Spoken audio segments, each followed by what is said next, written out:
சிவாய நம திருச்சிற்றம்பலம். நமது சிவ சிவ அன்பே சிவ மரக்கடலில் பயணம் செய்யும் அனைத்து அடியாருக்கும் இனிய வணக்கம்.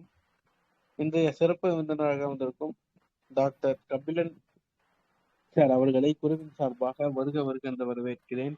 Sir, welcome to our trust and channel sir. ஆக்சுவலா நிறைய டாபிக்ல பேசியிருக்கீங்க. இன்னைக்கு புது வகையான டாபிக் வந்து வாட் இஸ் மைண்ட் பவர் அப்படின்னு சொல்லி கொடுத்துருக்கீங்க.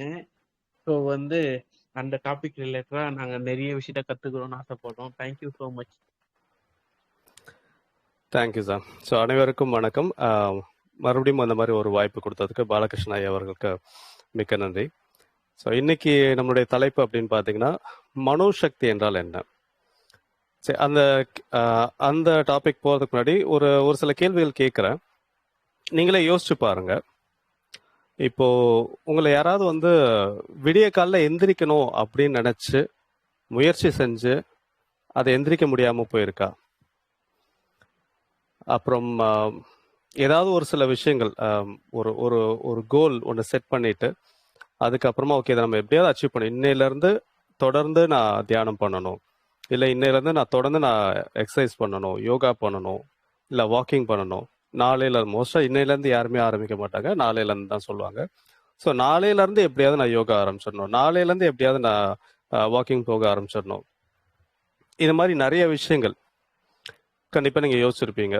ஏதாவது ஒரு ஒரு ஒரு விஷயம் நினைக்கிறோம், இந்த காரியம் பண்ணணும் அப்படின்னு நம்ம ஃபிக்ஸ் பண்ணுறோம், அவ்வளோதான். அதுக்கப்புறமா அதை செய்யறது கிடையாது.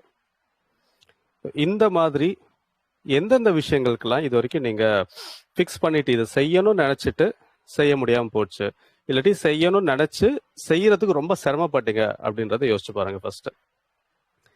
இப்போ உதாரணத்துக்கு இந்த அதிகாலையில் எந்திரிக்கிறதுன்னு வச்சுக்கோங்களேன். இப்போ நீங்கள் இந்த மாதிரி ஒரு விஷயத்த நீங்கள் ஃபிக்ஸ் பண்ணுறீங்க, இந்த விஷயம் நான் செய்யணும் அப்படின்னு நினச்சி அதை நீங்கள் ஃபிக்ஸ் பண்ணிடுறீங்க. பண்ணிட்டு அதுக்கப்புறமா அதை செய்யறது சில பேர் செஞ்சுருப்பீங்க, சில பேர் 1-2 நாள் பண்ணியிருப்பீங்க, இல்லாட்டி சில பேர் ஒரு 10 நாளைக்கு கூட கண்டினியூஸாக அந்த வேலையை செஞ்சுருப்பீங்க. அதுக்கப்புறமா அதை தொடர்ந்து செய்ய முடியாமல் போயிடுது. ஸோ இந்த மாதிரி ஒரு விஷயத்த ஃபிக்ஸ் பண்ணிட்டு அதை செய்யறது உங்களுக்கு சிரமமாக இருந்துச்சா சுலபமாக இருந்துச்சா அப்படின்னு கொஞ்சம் யோசிச்சு பாருங்க. அது சிரமமாக இருந்துச்சு அப்படின்னா உங்களுக்கு மனோசக்தி கொஞ்சம் கம்மியாக இருக்குன்னு அர்த்தம். சுலபமாக இருந்துச்சுன்னா மனோசக்தி அதிகமாக இருக்கு அப்படின்னு அர்த்தம். பொதுவாக மனோசக்தி அப்படின்னு சொன்னோடனே நிறைய பேருக்கு நிறைய எண்ணங்கள் வந்திருக்கும். இன்னைக்கு கூட வந்து பார்த்தீங்கன்னா மனோசக்தி அப்படின்னோடனே நான் வேற ஏதோ ஒரு தலைப்பில் பேச போறேன்னு எதிர்பார்த்துருக்கலாம் நிறைய பேர். உதாரணத்துக்கு வந்து பார்த்தீங்கன்னா அப்படியே மைண்ட் ரீடிங், மற்றவங்களோட மனசை அப்படியே படிக்கிற என்ன நடக்குதுன்னு தெரிஞ்சுக்கிறது, இந்த இஎஸ்பின்னு சொல்லக்கூடிய எக்ஸ்ட்ரா சென்சரி பர்செப்ஷன், அதுக்கப்புறமா இந்த பார்வையாலே பொருள் நகர்த்தக்கூடிய டெலிகைனசஸ், கிளையர்வாயன்ஸ், கிளையர் ஆடியன்ஸ், தூரக்க நடக்கிறது பார்க்கறது, முன்கூட்டியே நடக்க போறத தெரிஞ்சுக்கிறது. ஸோ இது எல்லாத்தையுமே வந்து பார்த்தீங்கன்னா இதெல்லாம் மனோசக்தி அப்படின்னு சொல்லி நிறைய பேருக்கு ஒரு நம்பிக்கை இருந்துட்டு இருக்கும். பட் அது எதுவுமே வந்து மனோசக்தி கிடையாது. அது முதல்ல அது தெளிவடையணும். மனோசக்தி வேற, அதீத சக்திகள் வேற. இப்போ எல்லாருக்குமே வந்து மனோசக்தின்னு சொன்ன உடனே வந்து இந்த விஷயங்கள் தான் நிறைய பேருக்கு ஞாபகம் வருது. இந்த மாதிரி அமானுஷமான சில விஷயங்கள், பார்வையால பொருள் நகர்த்துறதா இருக்கட்டும், இல்லாட்டி வரக்கூடிய விஷயங்கள் முன்கூட்டியே தெரிஞ்சுக்கிறதா இருக்கட்டும், இன்னொருத்தர் மைண்டை வந்து ரீட் பண்றது, இந்த மாதிரி இது எல்லாமே வந்து பாத்தீங்கன்னா இஎஸ்பின்னு சொல்லக்கூடிய எக்ஸ்ட்ரா சென்சரி பர்செப்ஷன், இது எல்லாமே அதீத சக்திகள் சார்ந்த விஷயம். ஆனா பல பேருக்கு வந்து இந்த அதீத சக்திகளையும் மனோசக்தியும் கன்ஃபியூஸ் பண்ணிக்கிறதுன்றது நடக்குது. அதுக்கு அடிப்படை காரணம் வந்து நிறைய பேர் வந்து இதெல்லாம் சேர்த்து படிக்கிறது, சேர்த்து சொல்றது அப்படின்றதுல தான் வந்திருக்கு. பட் உண்மையிலேயே மனோசக்தி வேற, அதீத சக்தி வேற. ஸோ இன்னைக்கு நம்ம மனோசக்தினா என்னன்றது தான் நம்ம பார்க்க போறோம். அதீத சக்திகள் கிடையாது. அடிப்படை வித்தியாசம் என்னன்றது நான் சொல்லிட்டேன். அதீத சக்திகள்ன்றது வந்து பாத்தீங்கன்னா ஒரு நார்மலா இருக்கக்கூடிய ஒரு ஹியூமன் பீயிங்க்கு அவன் செய்யக்கூடிய விஷயத்தை தாண்டி சில விஷயங்கள் செய்யறது. அதனாலதான் வந்து பாத்தீங்கன்னா இது வந்து எக்ஸ்ட்ரா சென்சரி பர்செப்ஷன். நமக்கு 5 புலன்கள் இருக்கும், இது 6வது புலன் சார்ந்த விஷயங்கள் அப்படின்னு சொல்றது. ஒரு எக்ஸீடிங் ஹியூமன் எபிலிட்டிஸ் அப்படின்னு சொல்றது தான் இந்த அதீத புலனாற்றல், அதீத சக்திகள் அப்படின்ட்டு.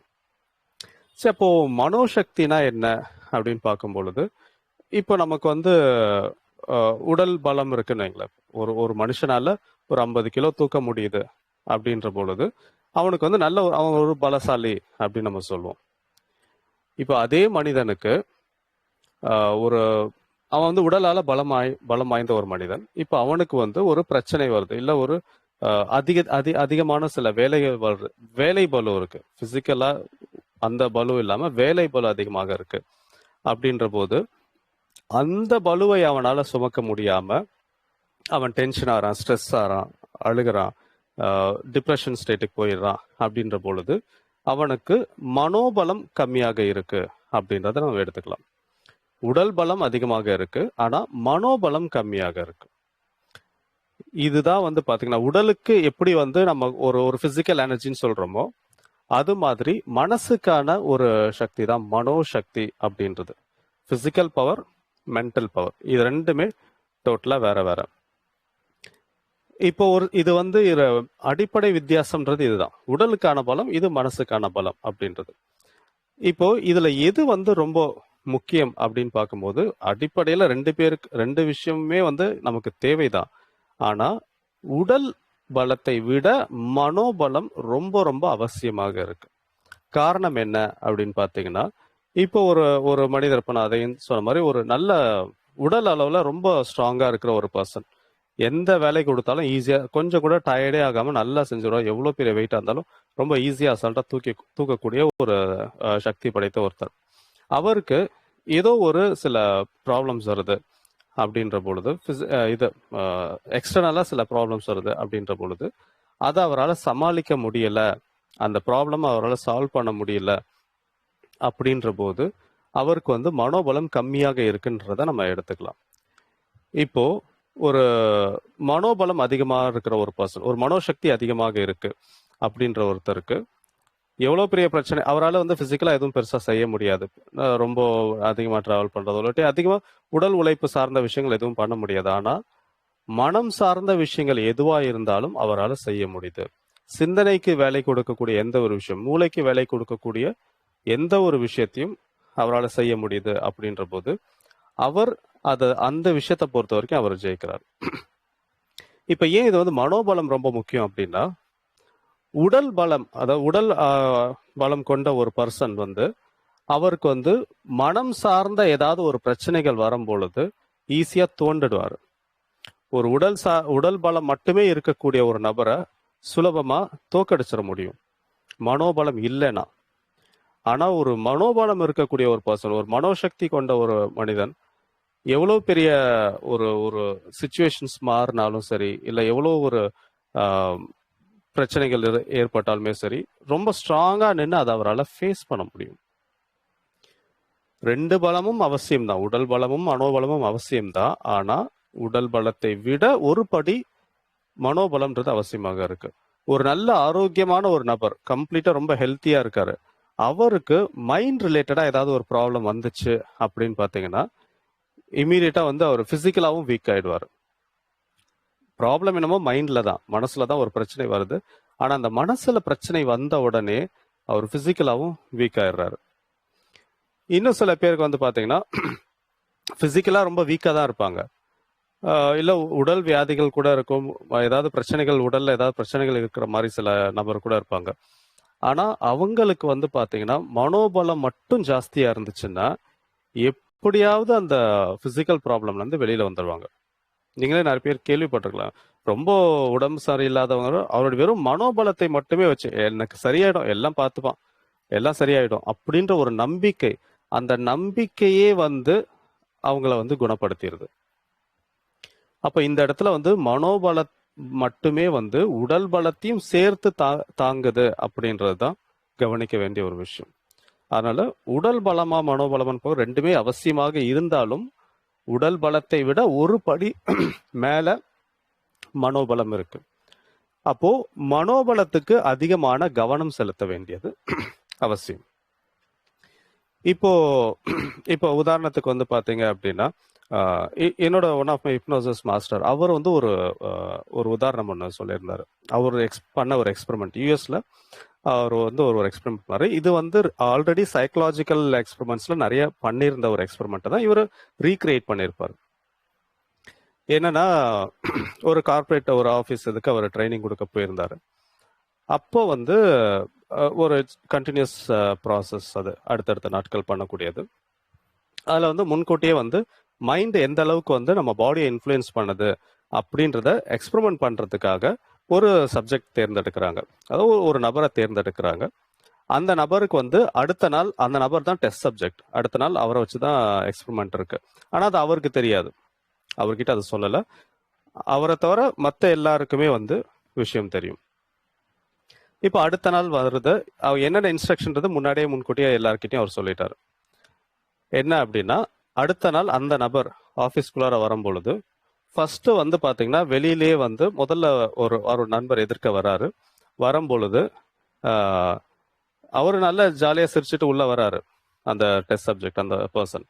ஆனால் அந்த சைட்ல இருந்து எதிர்க்க வந்த அவருடைய நண்பர் வந்து இவரை வச்சு எக்ஸ்பெரிமெண்ட் பண்ண போறாங்க. ஸோ அவர் என்ன சொல்றாரு அப்படின்னா, என்னாச்சு, ஏன் ரொம்ப டல்லா இருக்க, உடம்பு எதுவும் சரியில்லையா அப்படின்னு கேட்குறாரு. உடனே இவர் வந்து, இல்லையா அப்படிலாம் எதுவும் இல்லையே, நான் நல்லா தானே இருக்கேன் அப்படின்னு சொல்றாரு. இல்லை, பார்க்க கொஞ்சம் டல்லா இருக்க, அதனால தான். இல்லை இல்லை, நான் நல்லா தான் இருக்கேன் அப்படின்னு சொல்லிட்டு சிரிச்சுட்டு உள்ள போறாரு. உள்ள போனதுக்கு அப்புறமா அடுத்த பர்சன், அவருக்கும் அதே சேம் இன்ஸ்ட்ரக்ஷன் தான் கொடுக்கப்பட்டிருக்கு. அவர் வந்து இவர்கிட்ட கேட்குறாரு, என்னப்பா ஏன் இன்னைக்கு ரொம்ப டல்லா இருக்கு, எதுவும் உடம்பு எதுவும் சரியில்லையா, ஃபீவரா அப்படின்னு கேட்குறாரு. இவர் வந்து யோசிச்சுட்டு, இல்லையே நான் நல்லா தானே இருக்கேன், எனக்கு ஒன்றும் பிரச்சனை இல்லைன்னு சிரிச்சுட்டே மறுபடியும் சொல்றாரு. ஆனால் இப்போ அது சிரிப்பு கொஞ்சம் கம்மியாகுது. அதுக்கப்புறமா அவர் உள்ள போயிடுறாரு, அவருடைய டேபிள் போயிடுறாரு. அவர் ஒர்க் ஆரம்பிக்கிறதுக்கு முன்னாடி அடுத்து இன்னொருத்தர் வராரு. ஸோ வந்துட்டு ஆஃபீஸ் ஃபைல்ஸ் கொடுக்கறதுக்காக வராரு. ஸோ கொடுக்கும்போது, ஏன் சார் ஒரு மாதிரி இருக்கீங்க, எதுவும் முடியலையா, லீவ் போட போறீங்களா, என்னாச்சு, ஏன் ஒரு மாதிரி தடுமாறுற மாதிரி இருக்கு, முகெல்லாம் ஒரு மாதிரி வெளிரி போன மாதிரி இருக்கு, என்னாச்சு அப்படின்றாரு. அவர் வந்து பதில் சொல்ல முடியல. இல்லையா அப்படிலாம் எதுவும் இல்லையே அப்படின்னு சொல்லி ஒரு மாதிரி தயங்குறாரு. இல்லை இல்லை, கொஞ்சம் ஏதாவது ஹெல்ப் வேணும்னா கேளுங்க, நான் கண்டிப்பாக பண்ணுறோம் அப்படின்னு சொன்னாங்க. இல்லை இல்லை, அதெல்லாம் எதுவும் இல்லை அப்படின்றாரு. ஸோ கொஞ்சம் ஒரு மாதிரி ஆகுது. எந்திரிக்கிறாரு. எந்திரிச்சு அப்படியே கொஞ்சம் அப்படியே மெதுவாக அப்படி நடக்கும்போது அந்த சைடு இருந்து, ஏன் சார் என்னாச்சு, தள்ளாடுறீங்க, என்னாச்சு, ஏதோ மயக்கம் வருதா, ஏதாவது உடம்பு சரியில்லை, என்னாச்சு அப்படின்னு பதறாரு.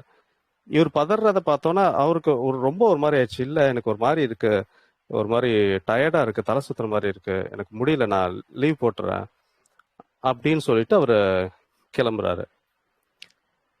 இது எல்லாமே வந்து ப்ரீ பிளான்ட். அந்த 4 பேருமே வந்து மாஸ்டருடைய அந்த எக்ஸ்பெரிமெண்ட்டுக்காக தேர்ந்தெடுக்கப்பட்டவங்க. இவரை டார்கெட் பண்ணிட்டு இந்த 4 பேருமே இந்த மாதிரி வந்து சொல்றாங்க. அவர் டோட்டலி ஹெல்த்தியான ஒரு பர்சன், உள்ள வரும்போது நல்ல ஹெல்த்தியா இருக்காரு. இது எல்லாமே வந்து பாத்தீங்கன்னா வித்தின் ஒரு ஒன் ஹவர்க்குள்ளார நடக்கிற ஒரு எக்ஸ்பெரிமெண்ட் இது. ஒரு மணி நேரத்துல நல்ல ஹெல்த்தியா இருக்கிற ஒரு பர்சனை லீவ் போட்டு போற அளவுக்கு வெறும் பேச்சுனாலே வந்து அவரை இது பண்ணிட முடியுது. அவருடைய மனோபலத்தை உடைச்ச உடனே அவருடைய உடல் ஆரோக்கியமே கெட்டு போயிடுது. வித்தின் 1 ஹவர்க்குள்ளார இவ்வளவு விஷயம் நடக்குது. அப்ப யோசிச்சு பாருங்க, இது வரைக்கும் நம்ம எத்தனை விஷயங்கள் நெகட்டிவா கேட்டிருக்கோம். ஸோ நெகட்டிவா கேட்கறதும் சரி, பாசிட்டிவா கேட்கறதும் சரி, உண்மையா இருக்கணும்ன்ற அவசியமே கிடையாது. நிறைய பேர் சொல்லுவாங்கல்ல, இதெல்லாம் வந்து ஜஸ்ட் மூட நம்பிக்கை, இல்லதான் இதெல்லாம் வந்து ஜஸ்ட் பிளாசிபோ எஃபெக்ட், இதுல எல்லாம் என்ன இருக்க போகுது அப்படின்ட்டு. விஷயம் அது கிடையாது. உண்மையா இருக்கணும்ன்ற அவசியம் கிடையாது. உண்மையா இருந்தாலும் சரி, பொய்யா இருந்தாலும் சரி, ஒரு விஷயத்த நம்ம வந்து திரும்ப திரும்ப கேட்கும் போது, அதை நம்ம நம்பும் போது நம்மளுடைய உடல் அதை அப்படியே ஏத்துக்குது. நம்மளுடைய உடல்ல மாற்றங்கள் ஏற்படுது. இது வந்து அவர் மட்டும், மாஸ்டர் மட்டும் அல்ல, இது சைக்கலாஜிக்கல் எக்ஸ்பெரிமெண்ட்ஸ் வந்து யூஎஸ்ல பல சமயம் வந்து இதை ரிப்பீட் பண்ணியிருக்காங்க இந்த எக்ஸ்பெரிமெண்ட். ஏன்னா எக்ஸ்பெரிமெண்டல் சைக்காலஜிக்குள்ளார வரும்.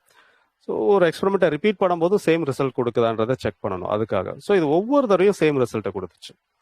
அப்போ ரிப்பீட்டடா நம்ம ஒரு விஷயத்த நம்ம திரும்ப திரும்ப யோசிக்கும் போது அது நம்மளுடைய உடலை மிகப்பெரிய அளவுல பாதிக்குது. ஸோ மனோசக்தி அப்படின்றது இந்த இடத்துல தான் வேலை செய்யுது. இப்போ அந்த நபருக்கு ரொம்ப ஒரு மனோசக்தி ரொம்ப ஜாஸ்தியாக இருந்துச்சுன்னா, எத்தனை பேர் எவ்வளோ நீ உடம்பு சரியில்லை, உனக்கு வந்து வீக்கா இருக்க அப்படி இப்படின்னு சொன்னாலுமே கூட அவர் வந்து அதை எதுவும் எடுத்திருக்க மாட்டார்.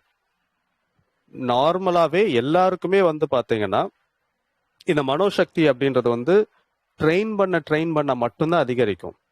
அடிப்படையில எல்லாருக்குமே கொஞ்சம் ஒரு நார்மல் லெவல்ல மட்டும்தான் இருக்கும். ரொம்ப எல்லாருக்குமே ஹையா இருக்காது. ஒரு சில பேருக்கு பிறவிலேயே ரொம்ப ஜாஸ்தி மனோசக்தி இருக்கிறவங்க எல்லாம் உண்டு. நிறைய பேர் வந்து பாத்தீங்கன்னா பயிற்சிகள் மூலமா மனோசக்தி அதிகப்படுத்திக்கிறவங்க உண்டு. ஒரு சில பேருக்கெல்லாம் வந்து பிறவிலேயே ரொம்ப கம்மியா இருக்கும் மனோசக்தி அப்படின்றது. அப்போ அவங்க ஏதாவது ஒரு விஷயம் சொன்னாலுமே ஒரு லைட்டா இப்போ இதே 4 பேர் சொல்லி உடம்பு சரியில்லாம போனது, யாராவது ஒருத்தர் வந்து ஃபர்ஸ்ட் டைம் சொன்னாலே, ரொம்ப வீக்கா இருக்கிறவங்களுக்கு ஃபர்ஸ்ட் டைம் சொன்னாலே அதை அப்படியே நம்பி அதே மாதிரி ஆயிடுவாங்க. அப்போ மைண்ட் எந்த அளவுக்கு வந்து நம்மளுடைய பாடி இன்ஃப்ளூயன்ஸ் பண்ணுது அப்படின்றத யோசிச்சு பாருங்க. ஆனா இங்க பிரச்சனை என்ன அப்படின்னு பாத்தீங்கன்னா, ஒரு ஹெல்த் கான்சியஸ் பர்சன் நீங்க யாரை சொல்வீங்கன்னா, ரெகுலரா எக்ஸசைஸ் பண்றவங்க, டயட் ஃபாலோ பண்றவங்க, இந்த மாதிரியான விஷயங்கள் எல்லாம், நல்ல ஆரோக்கியமான உணவு எடுத்துக்கிறாங்க, நல்ல ஒரு உடற்பயிற்சி செய்யறது, ஸோ இந்த மாதிரி விஷயங்கள் செய்யறவங்கள தான் ரொம்ப ஹெல்த் கான்சியஸான ஒரு பர்சன் நம்ம சொல்லுவோம். அப்போ ஹெல்த் கான்சியஸ்ன்றது என்ன? உடல் சார்ந்த ஒரு ஒரு விஷயமா மட்டும்தான் பார்க்கப்படுது.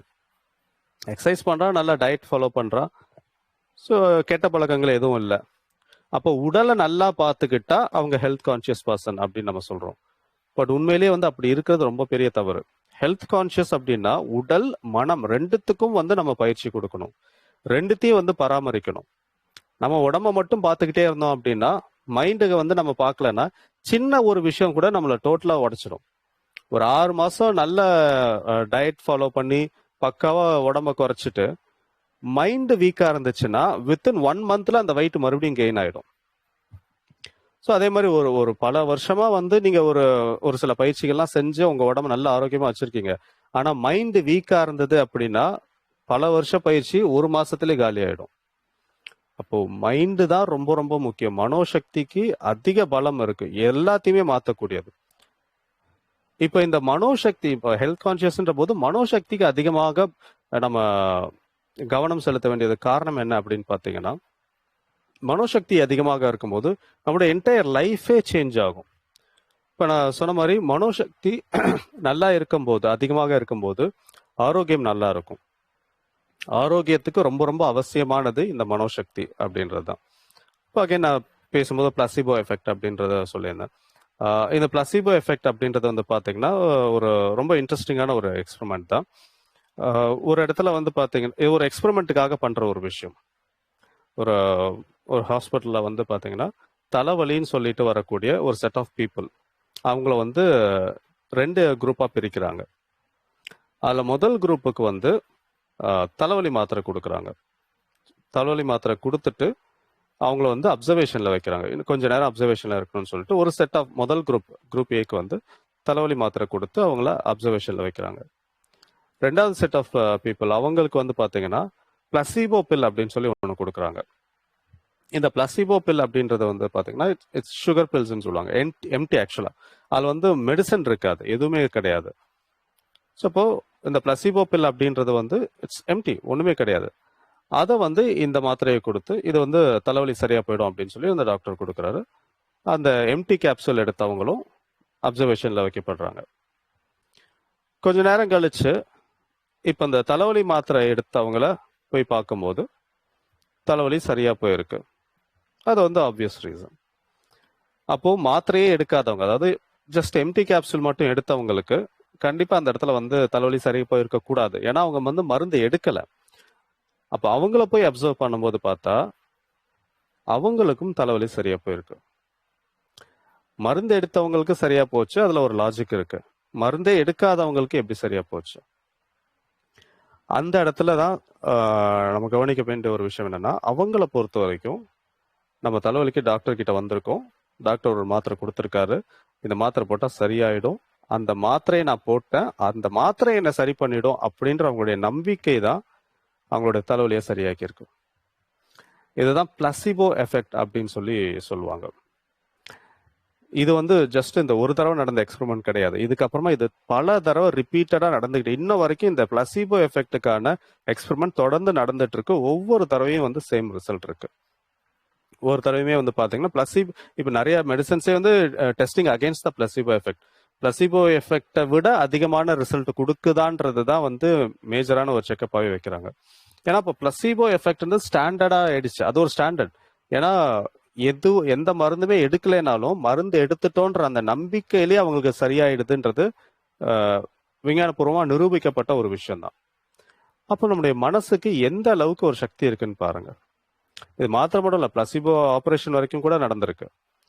ரிப்பீட்டடா நடக்கும் போதும் மைண்ட் அவ்வளோ பவர்ஃபுல்லான ஒரு விஷயம்ன்றது திரும்ப திரும்ப தெரிஞ்சிருக்கு. அப்போ இந்த மனோசக்தி அதிகமாக இருந்துச்சு அப்படின்னா ஆரோக்கியம் அதிகமாக இருக்கும். ஆரோக்கியத்தை இது மிகப்பெரிய அளவில் இன்ஃப்ளூயன்ஸ் பண்ணும். அடுத்து முக்கியமான ஒரு கேட்டகரி அப்படின்னு பார்க்கும்போது பொருளாதாரம். மனோசக்தி அதிகமாக இருக்கிறவங்களுக்கு பொருளாதார மேன்மையும் கண்டிப்பாக ஏற்படும். எப்படி அப்படின்னு பார்க்கும்போது, இப்போ பொருளாதாரம் அப்படின்ற ஒரு விஷயம் வரும்போது அதில் மோஸ்டாக இருக்கக்கூடிய பிரச்சனைகள், எனக்கு சரியான அளவுக்கு பண வருவாய் இல்லை அப்படின்ற பொழுது எல்லாருக்குமே அதிகமாக சம்பாதிக்கிறதுக்கான ஒரு ஒரு ஆர்வமும் இருக்கும். அதே சமயத்தில் ஒரு சில பிளானிங்கும் இருக்கும். இப்படிலாம் பண்ணலாம் அப்படின்ற ஒரு ஐடியா இருக்கும். சில பேருக்கு சுத்தமாக எந்த ஐடியாவும் இருக்கு. வரக்கூடிய வருமானம் இதுக்கே சரியா இருக்கு, நான் எங்கேருந்து பிஸ்னஸ்லாம் பண்றது அப்படின்ற ஒரு மனநிலையும் இருக்கும். அப்போ மனோசக்தி மட்டும் அதிகமாக இருந்துச்சு அப்படின்னா அவங்களால தெளிவா யோசிக்க முடியும். மைண்ட் ஸ்ட்ராங்கா இருக்கும் போது தான் திங்கிங் அப்படின்ற ஒரு விஷயம் நல்ல எஃபெக்டிவா வேலை செய்யும். நம்ம திங்கிங்னா நம்ம கவலைப்படுறது கிடையாது. நிறைய பேர் சரி இப்போ இந்த மாதிரி பொருளாதாரம் இப்படி இருக்கு, இதை பத்தி இதை எப்படி சரி பண்றது அப்படின்னு உட்காந்து யோசிக்க சொன்னா எவ்வளோ நேரம் ஆனாலும் அதை பத்தி கவலை மட்டும்தான் பட்டுட்டு இருப்பாங்க.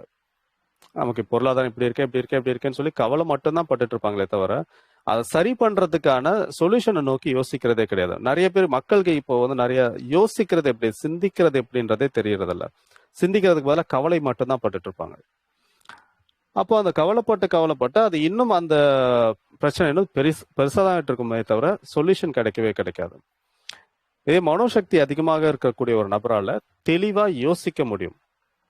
எனக்கு இதுதான் கோல். இப்போ எனக்கு என்ன மாசம் ஒரு 50,000 வருதா, எனக்கு மாசம் 1,00,000 ரூபாய் வர்றதுக்கு நான் பிளான் பண்ணணும் அப்படின்னு சொல்லி அப்போ மைண்ட்ல ஒரு கோல் செட் பண்றாங்க.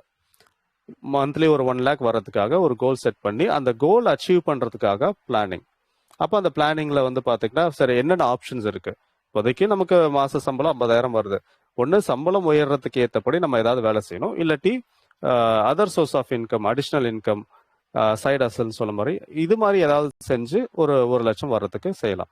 இப்போ இதெல்லாம் தெளிவா உட்காந்து யோசிச்சு திட்டம் தீட்டி அந்த திட்டத்தை செயல்படுத்துறது, எக்ஸிக்யூட் பண்றது. அப்போ அந்த எக்ஸிக்யூட் நிறைய பேர் பிளான் பண்ற வரைக்கும் பெர்ஃபெக்டா பண்ணிடுவாங்க, ஆனா எக்ஸிக்யூட் பண்ணும்போது கோட்டை விட்டுருவாங்க. அப்போ அந்த எக்ஸிக்யூட் பண்றதுக்கு அந்த வில் பவர், மைண்ட் பவர் ரெண்டுமே தேவை. வில் பவர்ன்றது மைண்ட் பவருடைய ஒரு பகுதி தான். ஸோ அப்போ ஸ்ட்ராங்கா நீங்க போட்ட அந்த திட்டத்தை அதை எக்ஸிக்யூட் பண்றதுக்கு உங்களுக்கு மைண்ட் பவர் அவசியம்.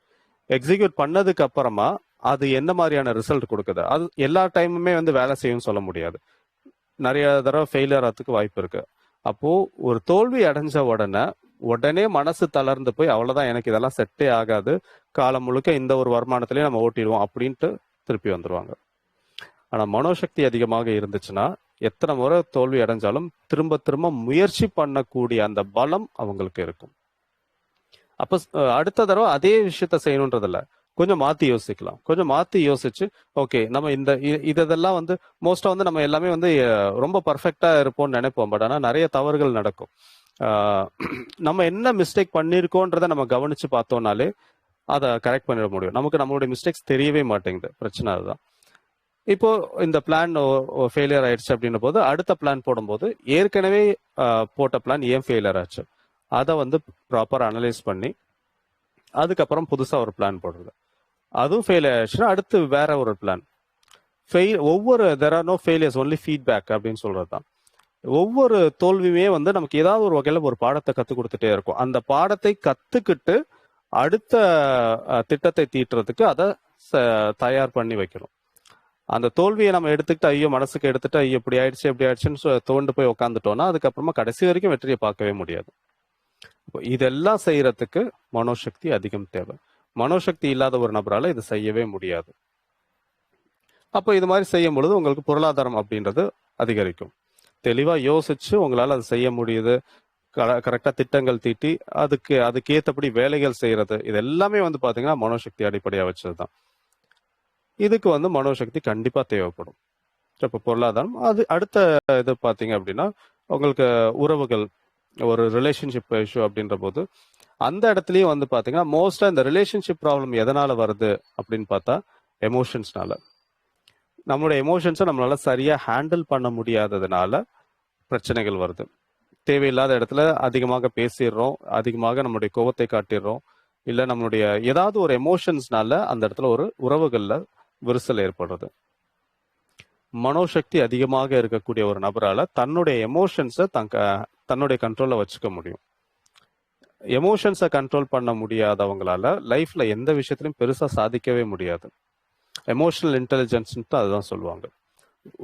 இப்போ மிகப்பெரிய ஒரு தலைவர்கள் எடுத்துக்கிட்டாலும் சரி, மிகப்பெரிய கோடீஸ்வரர்களை எடுத்துக்கிட்டாலும் சரி, டாப் லெவல்ல இருக்கக்கூடிய பீப்புள், எல்லா விஷயத்திலுமே எல்லா இண்டஸ்ட்ரியிலுமே ரொம்ப டாப் லெவல்ல இருக்கக்கூடியவங்களுக்கு EQ தான் அதிகமா இருக்கும். ஐக்கியூவை விட EQ தான் அதிகமாக இருக்கும், எமோஷனல் கோஷன்ட் அப்படின்றது.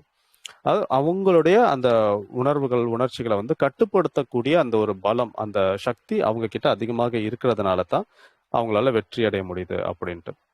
இப்போ உறவு முறைகள்ல நமக்கு விரிசல் ஏற்படுறதுக்கு காரணமும் இந்த எமோஷன்ஸ் தான். அந்த எமோஷன்ஸை நம்ம கண்ட்ரோல்ல வச்சுக்கிறதுக்கு, எமோஷனை சரியா சேனலைஸ் பண்றதுக்கு மனோசக்தி ரொம்ப ரொம்ப அவசியமாக இருக்கு. இப்போ இந்த இடத்துலையும் அது நமக்கு வேலை செய்யுது. இது போக வந்து பாத்தீங்கன்னா வேற எந்த ஒரு ஃபீல்டு எடுத்துக்கிட்டாலும் அதுல வெற்றி அடையணும் அப்படின்னா நீங்க தெளிவா திட்டம் தீட்டணும். திட்டம் தீட்டி அந்த அதுக்கான ஒரு கோல் செட் பண்ணி அதை அச்சீவ் பண்ணணும், எக்ஸிக்யூட் பண்ணணும். திரும்ப திரும்ப அதை ரீக்ரியேட் பண்ணக்கூடிய ஒரு எபிலிட்டி இது இருந்துச்சுன்னா லைஃப்ல எல்லா விஷயத்திலையும் உங்களால வெற்றி அப்படின்றத சுலபமா அடைய முடியும். நம்பர் ஆஃப் சக்சஸ் வந்து அதிகமா இருக்கும். ஃபெயிலியர்ஸே இல்லைன்னு சொல்ல முடியாது. அப்படி சொன்னா அது வந்து பொய்யாயிடும். ஏன்னா எல்லாத்துலயுமே ஃபெயிலியர்ன்றது கண்டிப்பா இருக்கும். எவ்வளவு ஃபெயிலியர் ஆச்சுனாலுமே உங்களால ஒரு ஸ்டெப் இன்னும் ஃபர்ஸ்ட் ஸ்டெப் அடுத்த ஸ்டெப் எடுத்து வச்சு உங்களால சக்சஸ் கொண்டு போய் சேர்க்க முடியுதான்றது தான் விஷயம். இப்போ ரீசெண்டா செஸ் சாம்பியன் குகேஷ் அவர் செஸ் சாம்பியன்ஷிப் ஜெயிச்சதா பார்த்துருப்போம். இது வந்து ஓவர் நைட்ல நடந்த விஷயம் கிடையாது. ஓகே, அவர் போனாரு, ஒரு மேட்ச் ஜெயிச்சிட்டாரு, ஓகே சாம்பியன் ஆயிட்டாரு, கிடையாது. இது மாதிரி கிடையாது. எத்தனை தோல்விகளை அவரை பார்த்திருப்பாருன்றது அவர் பேசும்போது தான் தெரியும், அவர் இன்டர்வியூ பார்த்தா தான் தெரியும். அப்போ ஒரு வெற்றிக்காக நீங்க 1000 தோல்விகளை தாங்கக்கூடிய அளவுக்கு உங்களுடைய மனோசக்தி இருக்கா, அதுதான் முக்கியம். மனோசக்தி இல்லாம இந்த மாதிரி பெரிய விஷயத்துல ஜெயிக்கவே முடியாது. நான் வந்து எல்லாத்துலயுமே ஜெயிக்கணும்னா வாய்ப்பே இல்லை. உங்களுக்கு ஒரு விஷயத்துல ஜெயிக்கணும், அந்த ஒரு தடவை ஜெயிக்கிறதுக்கு முன்னாடி நீங்க 1000 தடவை தோத்திருந்தாலும் மறுபடியும் 1001வது தடவை உங்களால முயற்சி செய்ய முடியுதா, அதுதான் மனோசக்தி. உங்ககிட்ட அந்த மனோபலம் இல்லைன்னா வாழ்க்கையில வெற்றின்றதை யோசிக்கவே முடியாது. வரது வரட்டும், போறது போறட்டும் அப்படின்ற ஒரு மனநிலையில இருந்துட்டீங்க அப்படின்னா உங்களுக்கு வேற எதுவுமே தேவைப்படாது. அப்ப அந்த இடத்துல மனோசக்தி இல்லைன்னா அங்க வெற்றின்றதும் கிடையாது. சரி, வெற்றி மட்டும்தான் எல்லாத்துக்குமே முக்கியமா அப்படின்னு கேட்டா கிடையாது. எல்லாத்துக்கும் அடிப்படையா இருக்கக்கூடிய ஒரே விஷயம் அப்படின்னு பாத்தீங்கன்னா மகிழ்ச்சி. மகிழ்ச்சி, நிம்மதி. நீங்க எவ்வளவு கோடி கோடியா சம்பாதிச்சாலும் சரி, எவ்வளவு நல்ல ஒரு மிகப்பெரிய பேரும் புகழோட இருந்தாலும் சரி, மகிழ்ச்சி இல்லை அப்படின்னா கண்டிப்பா அந்த இடத்துல வந்து எதுக்குமே வந்து பயன் இல்லாம போயிடும். அப்போ அந்த வெற்றின்றதே வந்து நீங்க கோடி கோடியா சம்பாதிக்கிறதுலையோ இல்லாட்டி ஒரு பெரிய ஒரு சாம்பியன்ஷிப் அடிக்கிறதுலையோ இல்லைன்னா ஒரு மிகப்பெரிய தலைவர் ஆகுறதுலையோ இதுல கிடையாது. அடிப்படையில நமக்கு இருக்கிறதுலயே நம்ம வச்சுட்டு சந்தோஷமா இருக்க முடியுதா, மகிழ்ச்சி. அந்த மகிழ்ச்சி எப்போ இருக்கும் அப்படின்னா உங்களுக்கு அந்த மனோசக்தி அதிகமாக இருக்கும்போது மகிழ்ச்சியை உங்களால கொண்டு வர முடியும். மகிழ்ச்சி அடையறதுக்கு இது நடக்கணும் அது நடக்கணும் அப்படின்ற அவசியமே கிடையாது. எதுவுமே இல்லைனாலும் மகிழ்ச்சியா இருக்க முடியும். அது எப்படி இருக்க முடியும்ன்றதுக்கு மனோசக்தி தான் அடிப்படை. அப்போ ஒரு மனுஷன் சந்தோஷமா இருக்கிறதுக்கு கூட ஒரு பேசிக் லெவல்ல வந்து ஒரு மைண்ட் பவர்ன்றது தேவைப்படுது. இப்ப நான் சொன்ன மாதிரி ஏதாவது ஒரு தோல்வி அடையுது, அப்ப அந்த தோல்வி இல்லாட்டி ஒரு சில பிரச்சனைகள் வருது அப்படின்ற போது உங்களுக்கு மைண்ட் பவர் ஸ்ட்ராங்கா இருந்துச்சுன்னா அந்த பிரச்சனைகளுக்கு நடுவுலையும் உங்களால சிரிக்க முடியும். நிறைய பேர் சொல்லுவாங்க, இல்ல எனக்கு வந்து அடுத்தடுத்து இவ்வளவு பிரச்சனைகள் இருக்கு, இந்த பிரச்சனை எல்லாம் போயிடுச்சுன்னா நான் சந்தோஷமா இருப்பேன், இந்த பிரச்சனைகள் எல்லாம் சரி பண்ணிட்டேன், எப்படியாவது கஷ்டப்பட்டு இந்த பிரச்சனைகளை நான் சரி பண்ணிட்டேன் அப்படின்னா நான் சந்தோஷமா இருப்பேன் அப்படின்பாங்க. அது கிடையாது. ஒரு பிரச்சனை போனா இன்னொரு பிரச்சனை இருக்கா. லைஃப் லாங் வந்து நம்ம வந்து இது எல்லாமே சால்வ் பண்றது ஒரு சர்வைவல்ன்றதே இந்த மாதிரி தான். இது எல்லாத்தையுமே நம்ம வந்து வெறும் பிரச்சனையாக மட்டுமே பார்த்துக்கிட்டே இருந்தோம் அப்படின்னா துவண்டு போயிட்டே இருக்கணும். இது ஒரு சிச்சுவேஷன், ஒரு லைஃப் சிச்சுவேஷன். இந்த சிச்சுவேஷன் சரி பண்ணிட்டீங்களா, ஓகே அடுத்து இன்னொன்னு சரி பண்ணணும், ஓகே, அடுத்து இன்னொன்று சரி பண்ணணும். அது அப்படியே போயிட்டு தான் இருக்கும். எல்லா பிரச்சனையும் முடிச்சதுக்கு அப்புறமா நான் சந்தோஷமா இருப்பேன் அப்படின்னு நினைச்சா அது கடைசி வரைக்கும் நடக்கவே நடக்காது. பிரச்சனைகளுக்கு நடுவுலையும் உங்களால சந்தோஷமா இருக்க முடியும்னா மனோபலம் அதிகமாக இருக்கிறவங்களால தான் அது முடியும். மனோபலம் கம்மியா இருக்கிறவங்க, மனோசக்தி கம்மியா இருக்கிறவங்களால ஒரு சின்ன பிரச்சனை வந்தாலே தோண்டு போயிட்டு ஐயோ அவ்வளவுதான் முடிஞ்சு, என் லைஃபே முடிஞ்சிச்சுன்னு போய் உட்காந்துருவாங்க. அப்போ அந்த மனோசக்தி அதிகமாக இருந்துச்சுன்னா எல்லாத்துக்கும் அடிப்படையா இருக்கக்கூடிய மகிழ்ச்சி அது மிகப்பெரிய அளவுல கிடைக்கும். அப்போ மனோசக்தி அப்படின்றது இப்படி நம்மளுடைய எல்லா ஃபீல்டுலையுமே, நம்மளுடைய வாழ்க்கையுடைய எல்லா பகுதிகளிலுமே நமக்கு தேவைப்படுது. மனோசக்தி இல்லாம ஒரு மனுஷனால வாழவே முடியாது. ரொம்ப கம்மியா இருக்கிறவனுக்கு சீக்கிரமே மரணம்ன்றது வந்துடும். ஏன்னா அவனால எதையுமே தாங்கிக்க முடியலன்ற பொழுது கண்டிப்பா தன்னுடைய வாழ்க்கையை அவனே முடிச்சுக்கணும்னு தான் முயற்சி பண்ணுவான். ஓரளவுக்கு நார்மலா மனோசக்தி இருக்கிறவங்களால பெருசா வெற்றியும் கிடைக்காது, அதுல பாதாளத்துக்கும் போக மாட்டாங்க. ஒரு நார்மல் லைஃப், கம்ப்ளீட்லி ஒரு நார்மலான ஒரு லைஃப் லீட் பண்ணிட்டு இருப்பாங்க. மனோசக்தி அதிகமாக இருக்கிறவங்களுக்கு இப்ப இருக்கிறத விட இன்னும் ஒரு பெட்டரான ஒரு லைஃப் வாழ முடியும். இப்போ உங்களுக்கு நிறைய பேர் பாத்தீங்கன்னா ஒரு சில ஆசைகள் இருக்கும், இல்ல கனவுகள் இருக்கும், குறிக்கோள் இருக்கும், எல்லாம் வேற வேற. ஸோ அந்த குறிக்கோள் அப்படின்னு நீங்க ஃபிக்ஸ் பண்ணிட்டீங்க அப்படின்னா அந்த குறிக்கோளை அடையறதுக்கு மனோசக்தி உங்களுக்கு உதவும். இப்ப நீங்க என்ன செஞ்சுட்டு இருக்கீங்களோ அது உங்களுக்கு அந்த குறிக்கோள் அடைய உதவலை அப்படின்னா நீங்க பெட்டரா பண்றதுக்கு ஒரு ஒரு வாகனம், இங்க இருக்கீங்கன்னா இங்க இருந்து அங்க போறதுக்கு ஒரு வாகனம் தேவைப்படும் இல்லையா, அந்த வாகனம் தான் இந்த மனோசக்தி. இப்போல இருந்து அடுத்த ஒரு பெட்டர் லைஃப்க்கு போறதுக்கு இந்த மனோசக்தி அப்படின்றது கண்டிப்பா தேவைப்படும். அப்போ மனோசக்தி இல்லாம ஒரு நார்மலான ஒரு லைஃப்ன்றது வாழ்றதே கஷ்டம்தான். வெற்றியை பத்தி யோசிக்க கூட முடியாது. ஆனா இந்த மனோசக்தி அப்படின்றது எல்லா இடத்துலயுமே தேவைப்படுது. மகிழ்ச்சியா இருக்கிறதுக்கும் தேவை, வெற்றி அடைகிறதுக்கும் தேவை, உறவுகள் முன்னேற்றம் அடைகிறதுக்கும் தேவை, ஆரோக்கியமா இருக்கிறதுக்கும் தேவை, பணம் சம்பாதிக்கிறதுக்கும் இதுதான் தேவை. அப்ப இவ்வளவு முக்கியமான ஒரு மனோசக்தியை நம்ம இக்னோர் பண்றது அப்படின்றது சரியா இருக்காது. ஹெல்த் கான்சியஸ்னா இதுவும் சேர்ந்துதான் இருக்கணும். ஆனா நல்லா யோசிச்சு பாருங்க, நமக்கு ஸ்கூல்ல இருந்து, காலேஜ்ல இருந்து, ஆபீஸ்ல இருந்து எந்த ஒரு இடத்துலயுமே மனோசக்தி அதிகரிக்கிறதுக்குன்னு பயிற்சிகள் கிடையாது. ஸ்கூல்ல எடுத்துக்கோங்க, பிடி பீரியட்ல என்ன நடக்கும்? விளையாட வைப்பாங்க, எக்ஸசைஸ் பண்ண வைப்பாங்க, இது மாதிரியான விஷயங்கள் தான். இப்பதான் ஒரு சில ஸ்கூல்ல எல்லாம் மெடிடேஷன் வர ஆரம்பிச்சிருக்கு. மீதி எல்லா இடத்துலயுமே பாத்தீங்கன்னா உங்களுக்கு உடலுக்கான பயிற்சிகள் மட்டும்தான் இருக்கு. ஸோ ஸ்கூல்லா இருந்தாலும் சரி, காலேஜா இருந்தாலும் சரி, இப்ப ஈவன் ஆபீஸ்லயும் கூட அப்பப்போ ட்ரைனிங் அப்படின்னு எடுக்கும் போதெல்லாம் எல்லாமே உடல் சார்ந்த ஒரு விஷயத்துக்கு மட்டும்தான் முக்கியத்துவம் கொடுக்கப்படுதே தவிர எந்த இடத்துலயுமே நம்ம பிறந்ததுல இருந்து இப்போ வரைக்கும் எந்த ஒரு இடத்துலயுமே நம்மளா தேடி போனா மட்டும்தான் மனோசக்திக்கான பயிற்சிகள் எடுத்துக்க முடியுமே தவிர எங்கேயுமே நமக்கு அது ஊட்டப்படலை, அதோடைய முக்கியத்துவமே சொல்லல. ஆரோக்கியமா இருக்கிறது எப்படி, ஹெல்த்தி ஹேபிட்ஸ்ன்ட்டு நீங்க ஸ்கூல் பசங்களுடைய புக்கு எடுத்து பார்த்தீங்கன்னா அவங்க ஹெல்த்தி ஹேபிட்ஸ்ன்னு சொன்ன விஷயம் எல்லாமே பிசிக்கல் ஹெல்த்தை பத்தி மட்டும்தான் இருக்கும். மென்டல் ஹெல்த்தை பத்தி இது வரைக்கும் நான் படிச்சதில்லை. ஸோ அப்போ நம்மளுடைய எஜுகேஷன்லேயே பாத்தீங்கன்னா பிசிக்கல் ஹெல்த்துக்கு தான் இம்பார்ட்டன்ஸ் கொடுக்கப்பட்டிருக்கே தவிர மென்டல் ஹெல்த்துக்கு கொடுக்கப்படல. இப்படி ஆனா நம்ம தேடி போய் எடுக்க வேண்டியது அவசியமாக இருக்கு. அதனால இதை பத்தின ஒரு அவேர்னஸ் கண்டிப்பா அதிகமாகணும். எல்லா இடத்துலயுமே மனோசக்தியோடைய முக்கியத்துவம் என்ன அப்படின்றத புரிஞ்சுக்கிட்டு மனோசக்திக்கான பயிற்சிகளை எடுக்கிறதுன்றது அவசியம். ஸோ இது மனோசக்தினா என்ன, அதோடைய அவசியம் என்ன அப்படின்றத பார்த்தோம். மனோசக்தி அதிகரிக்கிறதுக்கு என்ன சார், வேற என்ன பண்ணலாம்? எங்கேயுமே அதை பத்தி சொல்லிக் கொடுக்கறது கிடையாது. இந்த மாதிரி நம்மளா தேடி போய் போனாதான் இருக்கு அப்படின்ற போது சரி, அப்போ நம்மளா மனோசக்தி அதிகப்படுத்திக்கிறதுக்கு என்ன செய்யலாம் அப்படின்னு ஒரு சில வழிகள் நான் சொல்றேன். ஸோ இப்போ உடல் பலம் பத்தி பார்த்தோம் இல்லையா. உடல் பலம் எப்படி அதிகரிக்குது, உடலுக்கான சக்தியை நம்ம எப்படி அதிகரிக்கிறோம் அப்படின்னு பார்த்தா எக்ஸசைஸ் பண்றது, வாக்கிங் போறது, இல்ல யோகா பண்றது, இந்த மாதிரி ஏதோ ஒரு விஷயங்கள் செய்யறோம். இது எல்லாத்துலயுமே என்ன பண்றோம் அப்படின்னு நல்லா கவனிச்சிங்கன்னா தெரியும். உடம்பு அசைக்கிறோம், உடலை நம்ம அசைக்கிறோம். உடலை அசைத்தால் பலம், ஆனால் மனதை அசையாமல் வைத்திருந்தால் பலம். உடம்புன்றது நம்ம அசைச்சாதான் பலம் சேரும், ஆனா மனசு அசையாம வச்சிருந்தாதான் பலம் சேரும். இந்த ஒரு ஃபேக்டை புரிஞ்சுக்கிட்டீங்க அப்படின்னா உடலை எப்படி பலப்படுத்துறது, மனசை எப்படி பலப்படுத்துறதுன்னு தெரிஞ்சிடும். உடலை பலப்படுத்துறது எக்ஸசைஸ், இந்த மாதிரி உடலை அசைச்சு செஞ்சோம்னா உடல் பலமாயிடும். ஆனா மனம் அசையாம வச்சிருந்தா மட்டும்தான் பலம் அதிகரிக்கும்.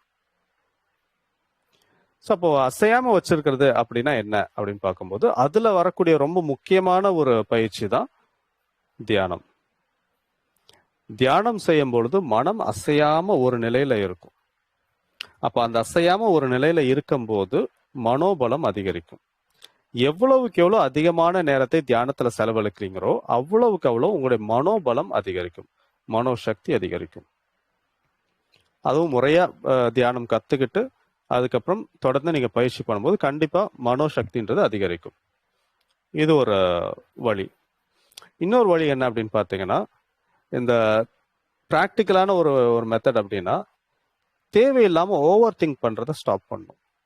தேவையற்ற எண்ணங்களை குறைக்கணும்.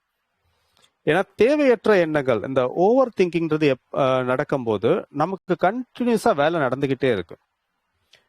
உடலை அசைச்சா பலம் இருந்தாலும் நீங்க டெய்லி நீங்க உடலை ரொம்ப அசைச்சுக்கிட்டே இருக்கீங்கன்னு வைங்க, காலையில இருந்து நைட் வரைக்கும் பிசிக்கல் ஒர்க் அவுட் பண்ணிட்டே இருக்கீங்க அப்படின்னா எவ்வளவு டயர்ட் ஆவீங்க. அசையும் போது உடல் பலமாகுதுனாலுமே அதையே ஓவர் டூ பண்ணும் போது உடம்பு வீக் ஆயிடும்.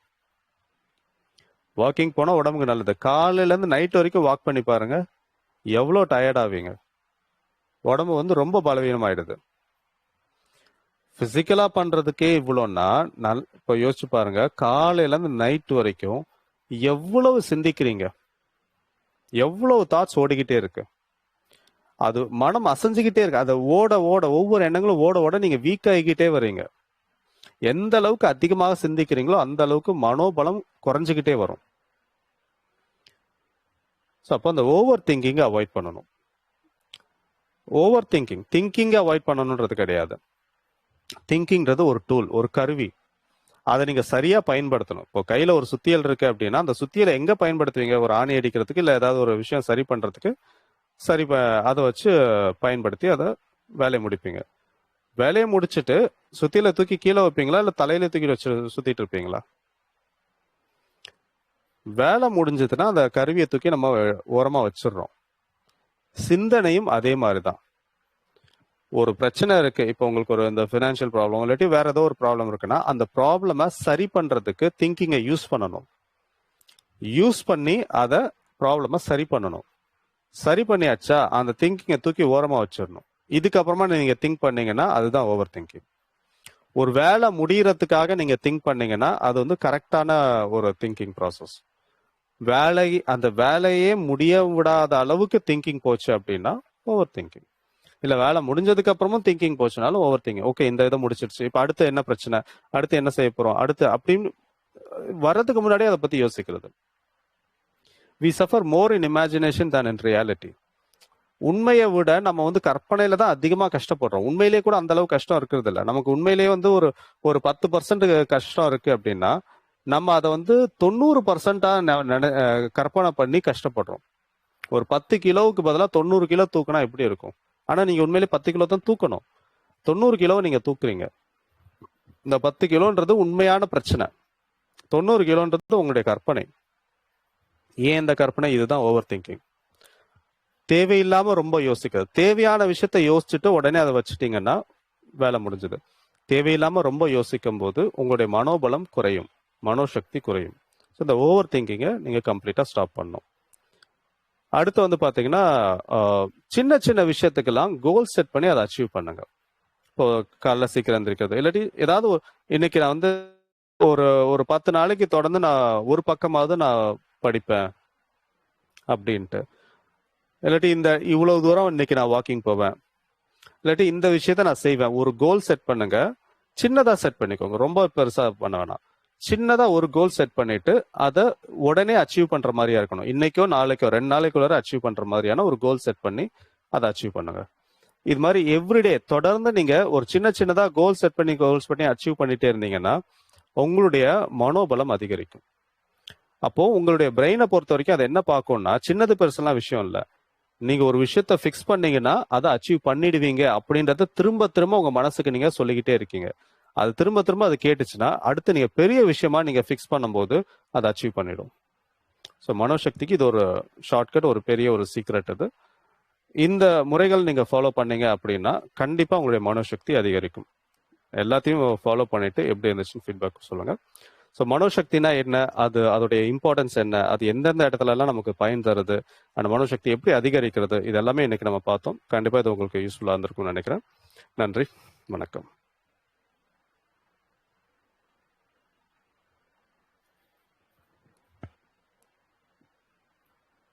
பாலகிருஷ்ணன் சார், பேச்சு முடிந்தது. ஆக்சுவலி என்ன சொல்றதுன்னு தெரியல, அப்படியே ஸ்டக்காகி நின்னுட்டேன். ஆக்சுவலி நிறைய விஷயத்த வந்து டோட்டலா ஷேர் பண்ணியிருக்கீங்க. ஸோ டவுட் செக்ஷன், டவுட் இருக்கிறவங்க ஒவ்வொரு ஆளா கேட்கலாம். எல்லாரும் அன்மியூட் பண்றேன், ஒவ்வொரு ஆளா அன்மியூட் பண்ணி பேசலாம். திருநாவுக்கரசு சார், விஜய் ஐயா சார். வணக்கம். ஐயா வணக்கம். சார் வந்து ரொம்ப தெளிவா மனோசக்தி, அதனுடைய பயன், அது உடல் அளவை விட மனதிற்கு தான் முக்கியத்துவம் தரணுன்றத ரொம்ப அருமையா நமக்கு எடுத்து சொன்னார்கள். அவர்களுக்கு நன்றி. பொதுவா பாரதியார் கூட பார்த்தோம் அப்படின்னா மனதில் உறுதி வேண்டும், அதுதான் ஆரம்பிக்கிறார். இது யாருக்குன்னா அனைவருக்குமே, மாணவர்களுக்கும் சரிதான், பெரியவங்களுக்கும் சரிதான். மனதில் உறுதி வேண்டும் அப்படின்னு தான் அவருடைய பாடலினுடைய முதல் வரியை ஆரம்பிக்குது. நம்முடைய முன்னோர்கள் ஒவ்வொருவருக்கும் இந்த மனோசக்தி அதிகரிக்க வேண்டும் என்ற ஒரு உயர்ந்த நோக்கில தான் கோவில்களை நமக்கு கொடுத்து விட்டு சென்றிருக்கிறார்கள். பொதுவா ஆலயம் என்றாலே பக்தி அப்படின்னாவே ஒரு நம்பிக்கை தான். அந்த நம்பிக்கை உடலையும் வலுப்படுத்தும், மனதையும் வலுப்படுத்தும். ஆனா இன்றைக்கு பக்தி என்பது வேறு ஒரு கோணத்துல போயிட்டு இருக்குது. ஆனா ஆரம்பிக்கப்பட்ட நோக்கம் என்பது ஒவ்வொருவரும் மனோசக்தியும் உடல் வளத்தையும் பெருக்கிக் கொள்ள வேண்டும் அப்படின்ற ஒரு உயர்ந்த நோக்கில தான் நமக்கு ஆலயத்தை கொடுத்து விட்டு சென்றிருக்கிறார்கள். ஐயா இன்னும் ஒண்ணு சொன்னாரு, மாணவர்களுக்கு மனதளவுல அந்த பயிற்சி கொடுப்பதில்லை அப்படின்னு சொல்லிட்டு சொன்னாரு. ஆனா என்னை பொறுத்த வரைக்கும் மாணவர்களுக்கு உடல் பயிற்சி கொடுத்தாலே அது மனதையும் சரிப்படுத்தக்கூடிய பயிற்சியாகத்தான் மாணவர்களுக்கு இந்த பயிற்சி அமைகிறது. அடுத்தது ஒண்ணு சொன்னாரு, ரொம்ப முக்கியமான ஒண்ணு சொன்னாரு. உடல் என்பது அசையக்கூடிய ஒன்று, உடலை அசைக்க வேண்டும். ஏன் உடலை அசைக்க வேண்டும் அப்படின்னா, உடல்ல ஓடிக்கொண்டிருக்கிற 3 ஓட்டங்கள், காற்று, வெப்பம், ரத்தம், இந்த 3 ஓட்டங்களும் சரியான விகிதத்தில் ஓடும் பொழுதுதான் அவன் ஆரோக்கியமாக இருப்பான். அப்படின்றதுக்காக உடலை அசைக்க வேண்டும்னு ரொம்ப அருமையா சொன்னாரு. மனதை நிலைநிறுத்த வேண்டும் அப்படின்னாரு. மனதை நிலைநிறுத்தும் பொழுதுதான் ஐயா சொன்னார் பாருங்க, ஓவர் திங்கிங். அனைத்துமே ஒரு அளவு முறை வேண்டும். இந்த உடற்பயிற்சியும் அளவு முறை வேண்டும், இந்த திங்கிங்க்கும் அளவு முறை வேண்டும். அளவு முறை மீறும் பொழுதுதான் அனைத்துமே நமக்கு பாதிப்பாக அமைகிறது. ஆக ரொம்ப ஒரு சிறப்பான ஒரு கருத்தரங்கை நமக்கு தந்து விட்டிருக்கிறார்கள். இன்றைய ஒரு விஞ்ஞான யுகத்துல எல்லாருமே நம்ம மாட்டிக்கிட்டு எதிர்பார்ப்பை நாம் அதிகரித்து நாம எதிர்பார்ப்பிலேயே ஒரு கனவு உலகில நம்ம வாழ்ந்து கொண்டிருக்கின்றோம். அதுவே மனிதனுடைய பாதி மனதையும் பாதி உடல் பலத்தையும் கெடுத்து விடுகிறது. ஐயா அவர்களினுடைய சிந்தனையை நாம் ஒவ்வொருவரும் உள்வாங்கிக் கொள்ளும் பொழுது நாம் அவர் எதிர்பார்க்கிற மனோசக்தியை பெறலாம் என்று சொல்லி நான் இதோட நிறைவு செய்து கொள்கிறேன். ஐயா அவர்களுக்கும் உங்களுக்கும் நன்றிங்க ஐயா. நன்றிங்க திருநாவுக்கரசு சார். ஆக்சுவலா வந்து உங்களோட ஏஜுக்கு எங்களோட வயது அவ்வளவுதான். ஏன்னா அந்த அளவுக்கு நீங்க எக்ஸ்பீரியன்ஸ். ரொம்ப ரொம்ப நன்றி. லதாமா, நீங்க பேசலாம்.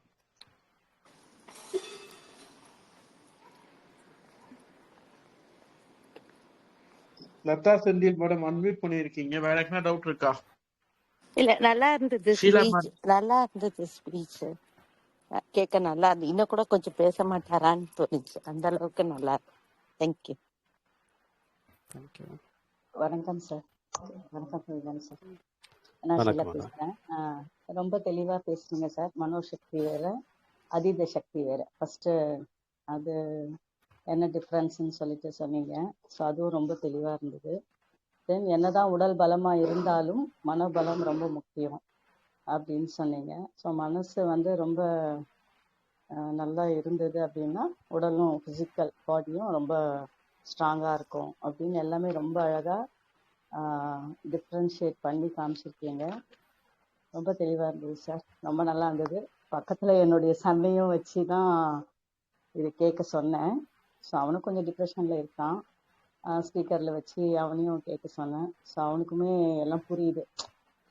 எதையுமே திங்க் பண்ணிகிட்டே இருக்க வேண்டாம், நெக்ஸ்ட் என்ன பண்ணணும் அப்படின்னு நீங்கள் சொன்னீங்க. ஓவர் திங்க் வேண்டாம், முடிஞ்சிருக்கு, ஸோ நெக்ஸ்ட் என்ன அப்படின்ற மாதிரி அதெல்லாம் அவனும் எல்லாம் கேட்டுக்கிட்டான். கொஞ்சம் இப்போ தெளிவு அடைஞ்சிருக்கான். ரொம்ப thanks sir. Thank you so much Balakrishnan. Thank you.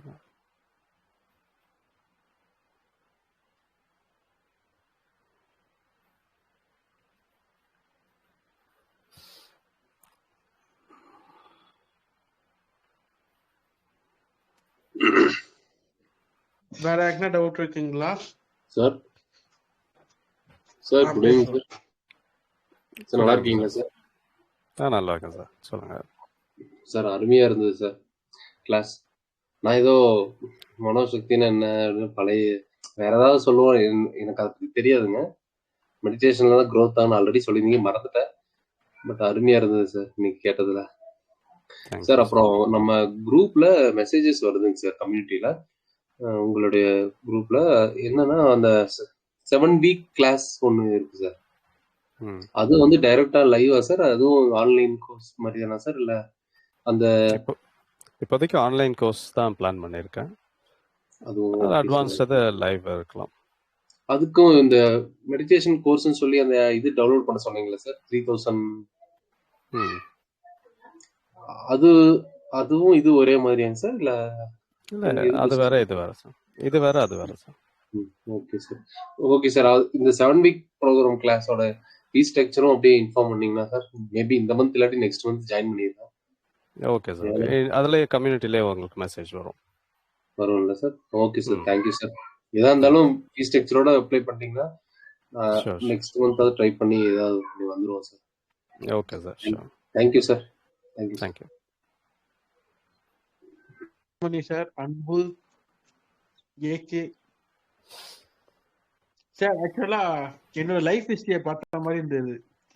Self confidence, self motivation இல்லாம டெய்லி கிளாஸ் வந்து ரன் பண்ண முடியாது. மனோசக்தி இல்ல அப்படின்னா அந்த கிளாஸ் ரன் பண்ண முடியாது. ரொம்ப நல்லா இருந்தது. ஆக்சுவலா ஏதோ அப்படியே உள்ளுக்குள்ள ஏதோ திருப்பி ஒரு பூஸ்ட் பண்ணி விட்ட மாதிரி இருந்தது. Thank you so much. Thank you sir. Thank you. முடிச்சுக்கலாம் நம்ம. ஆக்சுவலா வாய்ஸ் பண்ணிக்கலாம். Thank you so much. டவுட் யாருக்கும் இல்ல? தேங்க்யூ.